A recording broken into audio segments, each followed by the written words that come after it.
Et pour notre deuxième numéro de l'année, nous vous emmenons à la découverte de la fabrication de regards Pamoptea pour l'évacuation des eaux. Direction l'Est de la France, à Pont-à-Mousson, dans l'usine du leader mondial des réseaux d'eau. C'est l'usine PAM. Et sur place, nous allons retrouver notre reporter de choc, Margot Grélard, responsable marketing client au sein du programme Génération Artisan, qui nous fait découvrir les secrets de fabrication de l'usine. C'est parti.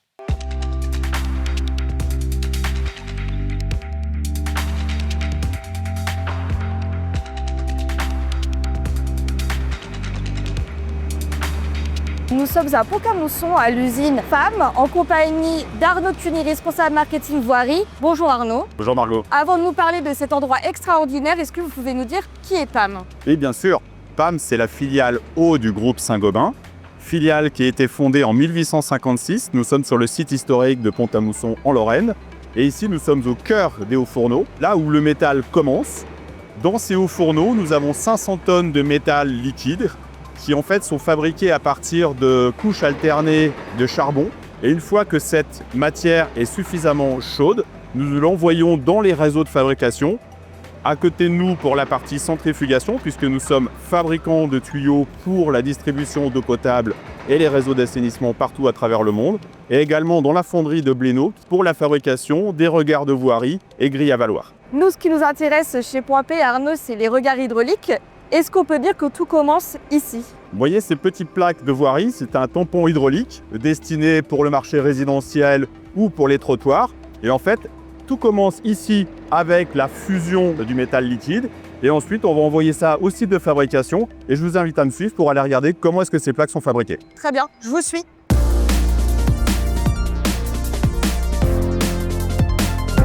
Arnaud, du coup, avec tous ces écrans, j'ai l'impression qu'on est dans une salle de contrôle. Qu'est-ce qu'on y fait ici? Oui, exactement, Margot. Nous sommes ici au cœur du contrôle qualité de la fabrication de la fonte de l'usine.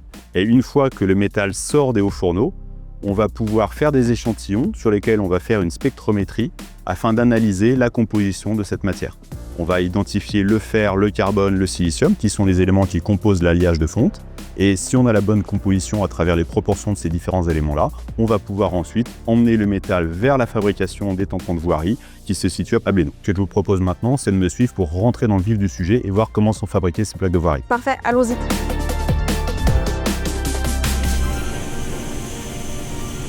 Donc là, on est dans la fonderie, dans le process de fabrication.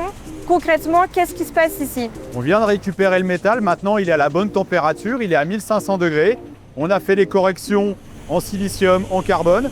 Et maintenant, on va prendre ce métal-là et on va lui additionner du magnésium afin de le transformer en fonte dite ductile.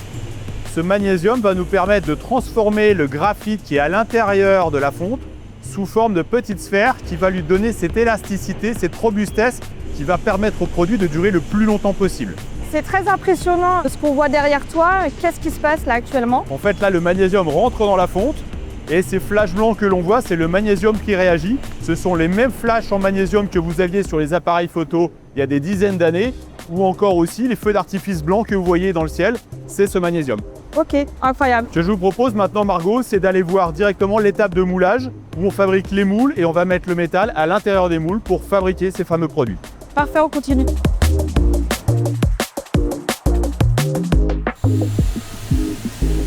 Arnaud, est-ce que vous pouvez me dire où est-ce qu'on se situe à présent? On se trouve au cœur du processus de fabrication du moulage des tampons de voirie. En fait, on va avoir sur chacune des faces de cette machine un outillage qui représente en fait chacune des faces de notre pièce. On va fermer cette chambre avec chacune des faces de l'outillage. Par le dessus, on va injecter du sable qui en fait a un mélange de sable, d'eau et d'argile. On va le compresser très fort avec cet énorme piston. Et une fois que le moule est terminé, on vient soulever cette partie de machine et on vient pousser cette motte.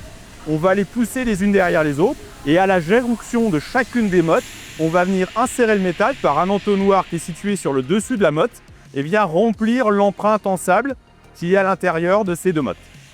Vous voyez qu'en même temps, on injecte une petite poudre et cette poudre va nous aider à cristalliser le graphite. Petit à petit, la boule de graphite va grossir pour à la fin définir un matériau ultime qu'est la fonte, qui lui donne sa robustesse, son élasticité, son inertie vis-à-vis de l'eau et également aussi sa possibilité d'être recyclé. J'imagine qu'il y a différents formats. Alors on a sur l'ensemble de la fonderie 3 types de machines. Celle-ci qui nous permet notamment de fabriquer la gamme Optea, que ce soit en tampon ou en grille, avec un format où le moule s'ouvre verticalement. Et sur d'autres machines de notre fonderie, on a cette fois-ci un moulage dit horizontal, où les moules font 1 mètre par 1 mètre cette fois-ci. Et on va avoir un moule qui va s'ouvrir verticalement pour fabriquer des produits plus gros, comme les tampons de voirie qui sont installés dans les rues, sur les chaussées, pour permettre le passage d'un opérateur afin de rentrer dans les réseaux d'eau. Et donc le process suivant à Flaisans, c'est ce point. Le moule va être ensuite détruit, on va casser le sable, on va récupérer la pièce en fonte et son système d'alimentation. On va évidemment recycler cette fonte-là, afin de pouvoir la réutiliser dans d'autres pièces plus tard. Et ensuite, on va récupérer les pièces pour ensuite les peindre.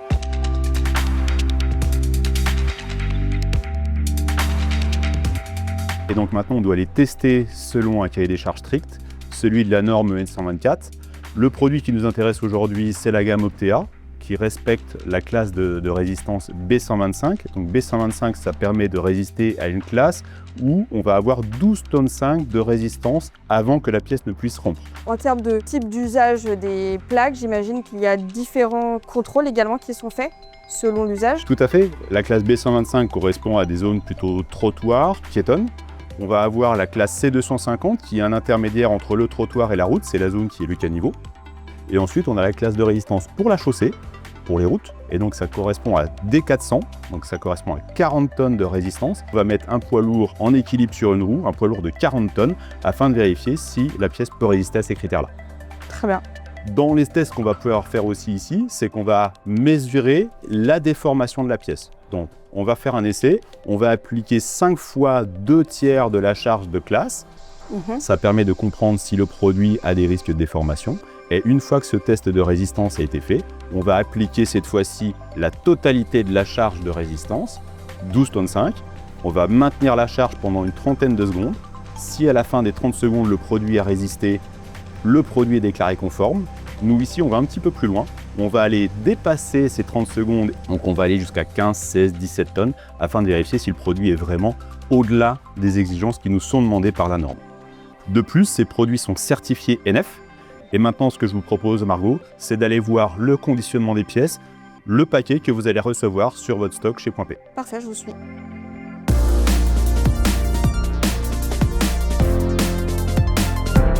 Et une fois que les pièces ont été refroidies dans le moule, elles sont décrochées de leur chaîne de fabrication pour ensuite être conditionnées sur des palettes et ensuite filmées afin que le colis vous arrive sur votre dépôt parfaitement sûr. Parfait. Eh bien, merci beaucoup Arnaud pour cette visite très privée de l'usine Saint-Gobain-PAM. Voilà Estelle, chère Génération Artisan, à présent que vous savez tout sur la fabrication des regards hydrauliques Optea, à retrouver dans l'ensemble des agences Point P et sur pointp.fr. À très bientôt. Voilà des images absolument impressionnantes. Et pour en savoir plus, j'accueille tout de suite Antoine Griard, directeur PAM Access Solutions. Bonjour Antoine. Bonjour Estelle. Antoine, qu'est-ce que vous pouvez nous raconter de plus sur cette gamme Optea ?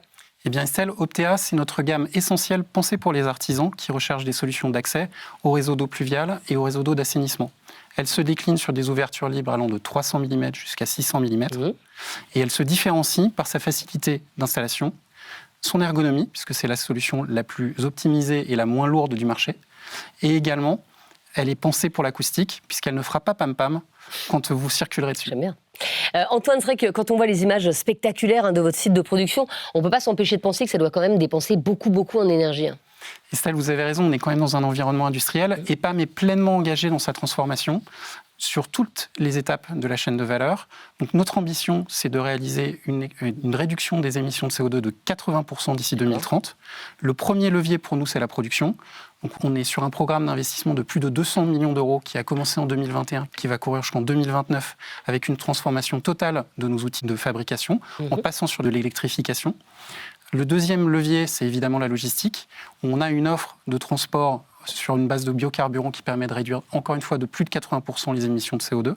Et enfin, sur la mise en œuvre, on est en train de développer des solutions qui permettent de réduire les consommations de mortier et d'étendre la durée de vie des solutions. Et donc, on travaille sur toute la chaîne de valeur pour s'engager sur cette ambition. Antoine, est-ce que chez PAM, vous fabriquez tout en France ? Évidemment, on fabrique tout en France, Estelle. Bravo. Je vous remercie. Donc, tous les produits que vous allez acheter chez PAM sont fabriqués en France dans notre fonderie de Blénod-les-Pont-à-Mousson. On a les labels pour justifier cela. Label NF et tout est Origine France garantie. Donc, quand vous achetez un produit PAM, vous achetez un produit engagé, techniquement performant et fabriqué en France. Merci beaucoup Antoine pour toutes ces précisions.